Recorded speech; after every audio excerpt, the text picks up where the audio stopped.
You know, Mahatma Gandhi once said, "A consumer is the most important visitor on our premises. He is not dependent on us. We are dependent on him." It honestly paints this beautiful picture, doesn't it? The consumer as the absolute center of the business universe, the classic king of the market. But let's be real for a second. Ask yourself, when you go out and buy a product or a service today, do you actually feel like royalty?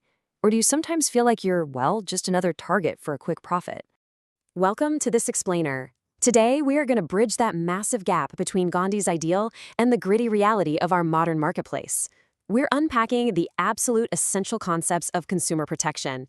Consider this your ultimate playbook for navigating consumer laws and ultimately reclaiming your crown. We'll be drawing directly from a comprehensive breakdown of business and commerce principles to give you the exact tools you need to protect yourself out there. All right, so here is our roadmap for today. We'll start with the king of the market, then move right into know your consumer rights, followed by your duties as a consumer. Finally, we'll wrap up by covering the avenues for seeking justice and break down the three-tier redressal system. Let's dive into part one, the king of the market dethroned by reality. So think back to March 15th, 1962. U.S. President John F. Kennedy actually declared certain fundamental rights for consumers, and today we observe that date as World Consumer Rights Day. But why do we even need a whole day dedicated to this?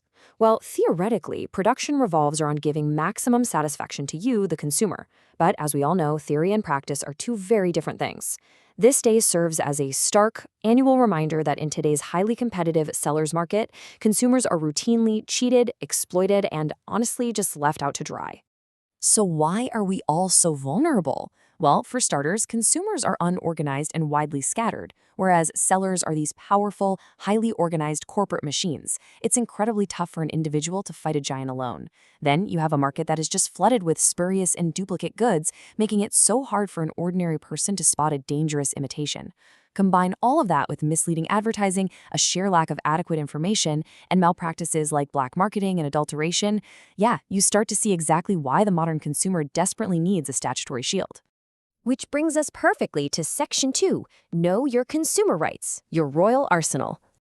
Okay, these 10 rights are your fundamental guarantees in the marketplace, and you absolutely need to memorize them.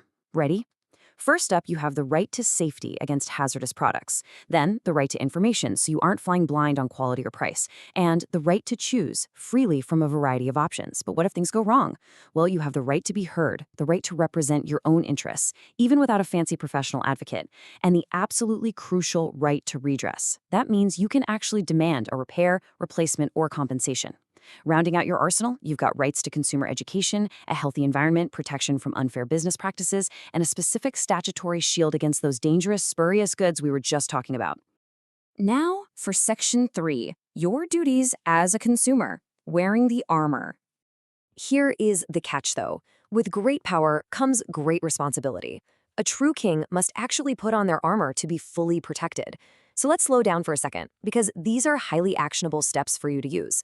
First, pre-plan your buying. Don't just buy in a hurry. Really estimate what you actually need.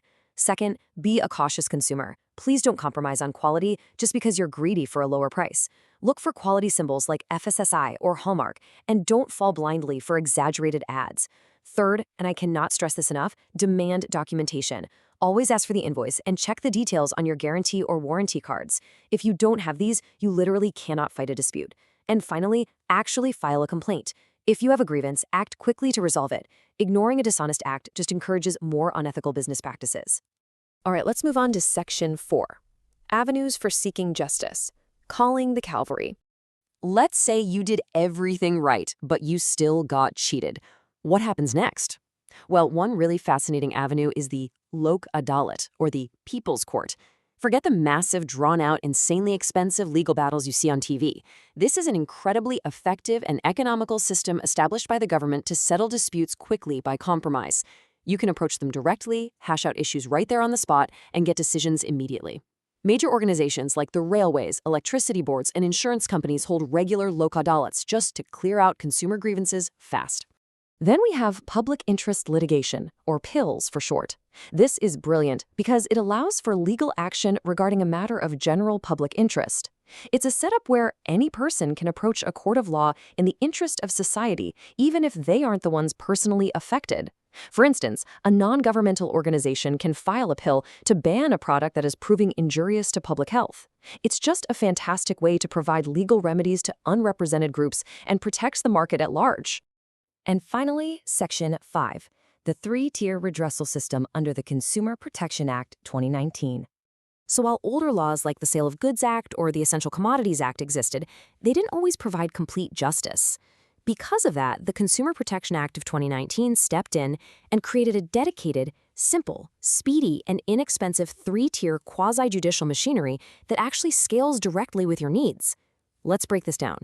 At the base is the District Commission, established by the state government to handle local disputes.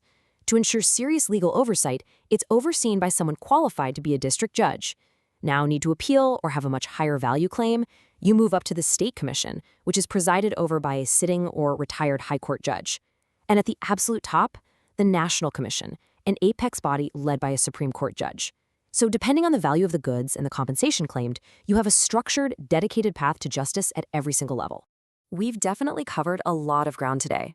From understanding exactly why the modern market can be such a hostile place, to learning your statutory rights, the crucial duties you have to perform, and the incredibly powerful legal machinery waiting to back you up under the 2019 Act. So I'm going to leave you with this final thought to take into the real world. The laws are written, the courts are established, the armor is sitting right there for you to put on. Will you be a passive victim or an empowered king in your next transaction? The choice and the power is entirely yours. Thanks so much for joining me on this explainer, and remember to always stay curious and stay protected.